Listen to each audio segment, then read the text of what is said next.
रव्याच्या सांजुऱ्यासाठी रवा मी 2 वाटी घेणार आहे। तूप आता गरम झालेलं आहे। तुपामध्ये गरा भाजून घ्यायचा। सोनेरी कलरचा आपला गरा भाजून झालेला आहे। आता हा आपण काढून घेऊया। 2 वाटी रव्यासाठी 1 वाटी गूळ घेतलेला आहे। गरम पॅनमध्ये 1 वाटी गूळ घालून घेऊया। गूळ चांगला गरम झाला की त्यामध्ये अर्धी वाटी पाणी घालून घेऊया। पाण्यामध्ये गूळ वितळल्यापासून नंतर 5 मिनिटे गुळाला चांगली उकळी काढून घ्यायची आहे, जेणेकरून गुळाचा चांगला पाक होईल। गुळाचा छान पाक तयार झालेला आहे। गॅस बंद करून घ्यायचा। त्यामध्ये गुठळ्या होणार नाही याची काळजी घेत रवा मिक्स करून घ्यायचा। पाकामध्ये रवा आता मिक्स करून झालेला आहे।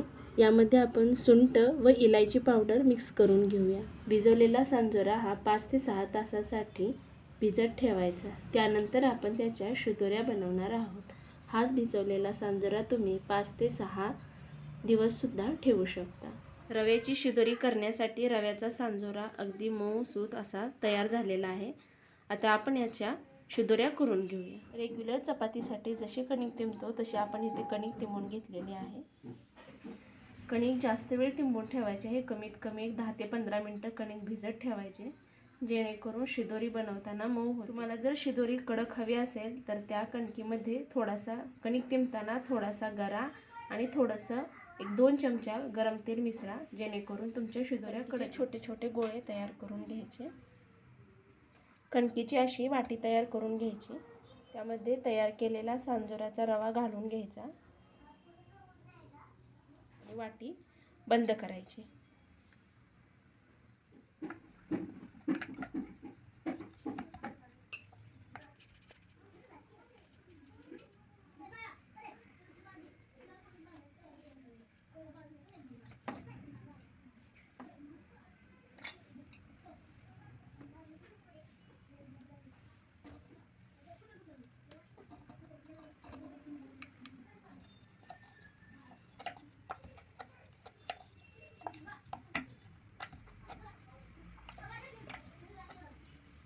गऱ्याच्या शिदोऱ्या तळून घेण्यासाठी पॅनमध्ये आपण तेल टाकणार आहोत।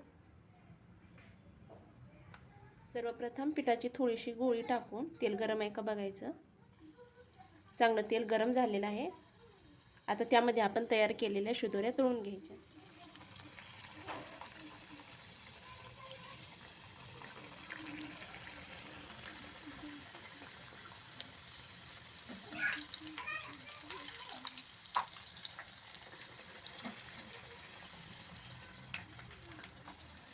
छान लाल तयार झालेले आहेत आपल्या शिदोऱ्या तळून। आता एका प्लेटमध्ये आपण काढून घेऊया।